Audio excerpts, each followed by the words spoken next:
Hello friends, welcome to my channel star online study. और आज हम डिस्कस करेंगे राजस्थान का एक महत्वपूर्ण टॉपिक, जिसमें राजस्थान सरकार द्वारा हाल ही में एक नीति लागू की गई है। उस पर चर्चा करेंगे कि वो नीति क्या है, यानी राजस्थान के अंदर जो ग्रीन हाइड्रोजन नीति है वो क्या है, उसके संबंध में चर्चा करेंगे कि किस तरीके से राजस्थान की जो ग्रीन हाइड्रोजन नीति है उसमें हमारे जो अशोक गहलोत जी उन्होंने क्या अनुमोदन किया है और किस तरीके से क्या फायदा होगा, कौन लाया है, किस तरीके से क्या विभाग, उसके बारे में चर्चा करेंगे। तो यहाँ सबसे पहले देखते हैं कि मुख्यमंत्री अशोक गहलोत जी द्वारा जो राज्य की मंत्रिमंडल थी उस बैठक में ये अनुमोदन किया गया है कि राजस्थान ग्रीन हाइड्रोजन नीति 2023 की ओर बढ़ेगा और यहाँ राज्य में ग्रीन हाइड्रोजन आधारित परियोजना में वर्ष 2030 तक जो लक्ष्य रखा गया है वो रखा गया है 2000 KTPA ये रखा गया है। साथियों, जो KTP का मतलब क्या होता है, KTPA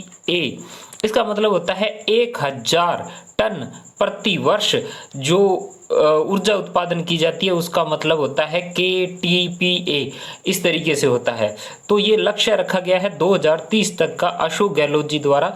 अभी हाल फिलहाल चुनाव होने वाले हैं तो देखा जाता है कि किस तरीके से आगे अनुमोदन करते हैं। यानी ग्रीन हाइड्रोजन का मतलब ये है कि इसमें प्रदूषण नहीं होता है, प्रदूषण मुक्त होता है। और अब आप कहेंगे कि ये किस तरीके से होता है, तो इसमें थोड़ा सा और चर्चा कर लेते हैं, जिसमें हम देखते हैं कि इस नीति में क्या महत्वपूर्ण है। तो इस नीति में हम देखते हैं कि इसे नाम दिया गया है राजस्थान ग्रीन हाइड्रोजन नीति 2023, ये नाम दिया गया है। और इसका लक्ष्य कब तक रखा गया, लक्ष्य 2030 तक रखा गया है। कितने KTPA रखा गया है, तो 2000 KTPA ऊर्जा उत्पादन करने का लक्ष्य रखा गया है। अब इससे होगा क्या और इससे फायदा क्या होगा साथियों, इससे देखो, सबसे पहली बात तो ये ग्रीन एनर्जी उत्पादन करने से कंपनियों को सब्सिडी दी जाएगी।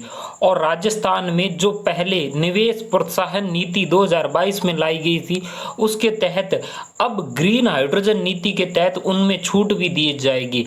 आगे हम इसको थोड़ा सा और विस्तार से देखते हैं कि ये है क्या चीज।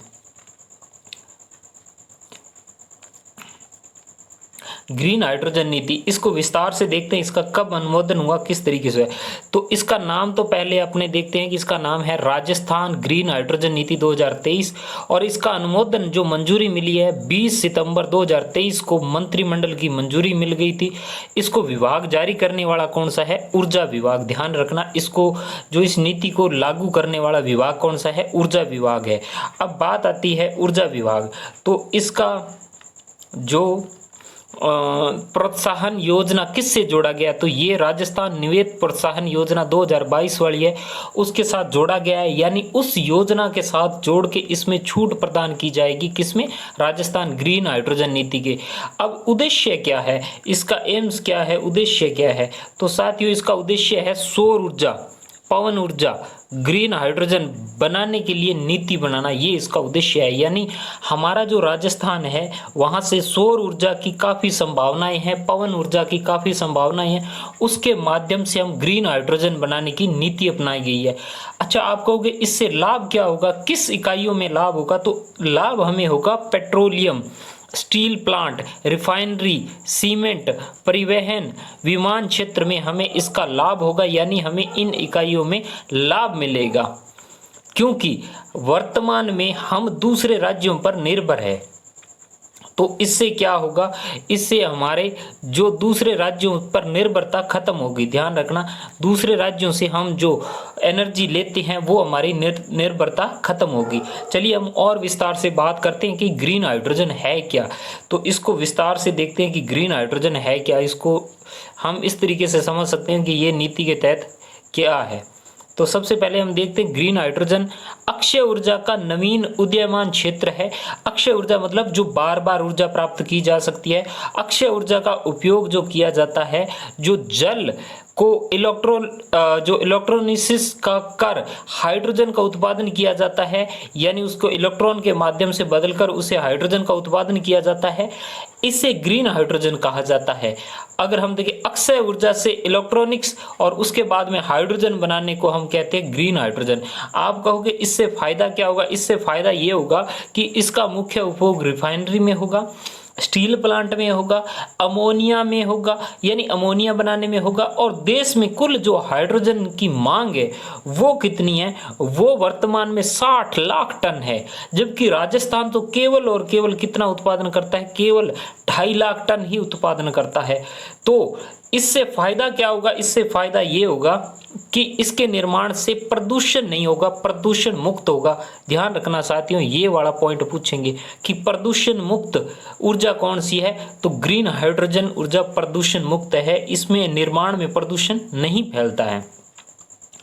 इससे फायदा क्या होगा आगे, केंद्र सरकार ने राष्ट्रीय जो ग्रीन हाइड्रोजन नीति 2022 में लागू की गई थी और उस मिशन को आगे जारी किया गया है, यानी जो केंद्र सरकार ने 2022 में जारी की गई थी उसका विस्तार करके आगे हमने राजस्थान में ये लेके आए हैं। और इसे वर्ष 2030 तक जो केंद्र सरकार ने लक्ष्य रखा है वो कितना रखा है, 50 लाख टन ग्रीन हाइड्रोजन उत्पादन करना, ये हमारा लक्ष्य है। साथियों परीक्षा में जरूर पूछा जाएगा कि हमारा 2030 तक ग्रीन हाइड्रोजन नीति में लक्ष्य कितना है, 50 लाख टन ग्रीन हाइड्रोजन उत्पादन करने का हमने लक्ष्य रखा है।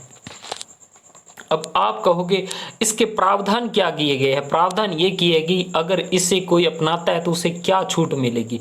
तो इसमें प्रावधान ये किया गया है कि जो 500 KTPA अक्षय ऊर्जा प्लांट को 10 वर्ष तक के प्रसारण एवं वितरण शुल्क में 50% की छूट देगी। अगर कोई 500 KTPA अक्षय ऊर्जा प्लांट लगाता है तो उसे 10 साल के लिए जो प्रसारण एवं वितरण में 50% की छूट दी गई थी। ये परीक्षा में पूछा जा सकता है कि कितनी छूट दी जाएगी, 50% की, अगर कोई 500 KTPA अक्षय ऊर्जा का प्लांट लगाता है तो ग्रीन हाइड्रोजन का। अगर कोई व्यक्ति थर्ड पार्टी से अक्षय ऊर्जा खरीदने पर अतिरिक्त एक क्रॉस सब्सिडी चार्ज कितना होगा, वो जो चार्ज है 10 साल के लिए छूट दी जाएगी। यानी अगर आप थर्ड पार्टी से अक्षय ऊर्जा खरीद कर इसे ग्रीन हाइड्रोजन में कन्वर्ट करते हो तो भी आपको 10 वर्ष के लिए छूट दी जाएगी। यानी आप खुद तैयार नहीं करते हो, अक्षय ऊर्जा किसी से लेते हो और उसके बाद में ग्रीन हाइड्रोजन में परिवर्तित करते हो तो आपको 10 साल की छूट दी जाएगी। आगे हम बात करें इसके संबंध में तो यहाँ पर है परिशोधित या खारे पानी से ग्रीन हाइड्रोजन उत्पादन करने के लिए भूमि आवंटित में प्राथमिकता, यानी जिसकी खारी भूमि है अगर वो खारे पानी से ग्रीन हाइड्रोजन उत्पादन करना चाहता है तो उसको प्राथमिकता दी जाएगी, यानी पहले उसे मौका दिया जाएगा और उस अनुसंधान केंद्र की स्थापना भी वहां की जाएगी। तो उसके लिए भी क्या कुछ छूट है क्या, उसके लिए 30% तक, 30% है वो सब्सिडी मिलेगी, यानी अधिकतम 5 करोड़ रुपए की सब्सिडी मिलेगी। तो यहां से हमें पता चलता है कैप्टिव पावर प्लांट की क्षमता एवं उत्पादित बिजली की बैंकिंग पर प्रतिबंध नहीं होगा। यानी कोई भी व्यक्ति कैप्टिव पावर प्लांट की क्षमता और उत्पादित बिजली करता है तो उससे बैंकिंग पर प्रतिबंध नहीं लगाया जाएगा। आगे इसमें यह कहा गया है कि विद्युत संयंत्रों के लिए जो व्हीलिंग एवं ट्रांसमिशन शुल्क की 100% भरपाई की जाएगी। यानी इसके लिए जो यंत्र लगाए जाएंगे, व्हीलिंग लगाई जाएगी, ट्रांसमिशन लगाए जाएंगे, उस पर 100% की भरपाई की जाएगी, यानी उनके पास से नहीं लगेंगे।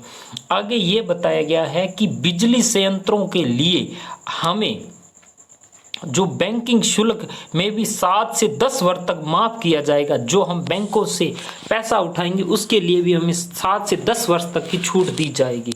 आगे हमें बताया गया है जो थर्स्ट सेक्टर है उसमें क्या शामिल किया जाएगा, तो उसमें शामिल किया जाएगा ग्रीन हाइड्रोजन सेक्टर को राजस्थान में निवेश और उसमें प्रोत्साहन देने की योजना के तहत थर्स्ट सेक्टर में शामिल किया जाएगा। यानी मैन्युफैक्चरिंग स्टैंड पैकेज में भी लाभ दिया जाएगा। अगर मैन्युफैक्चरिंग स्टैंड कोई पैकेज लेता है तो उसमें भी लाभ दिया जाएगा। ये राजस्थान की ग्रीन हाइड्रोजन नीति है जो वर्तमान में जो अभी गहलोत जी की सरकार थी वो इसे लेके आई है और केंद्र सरकार इसे 2022 तक लेके आई है।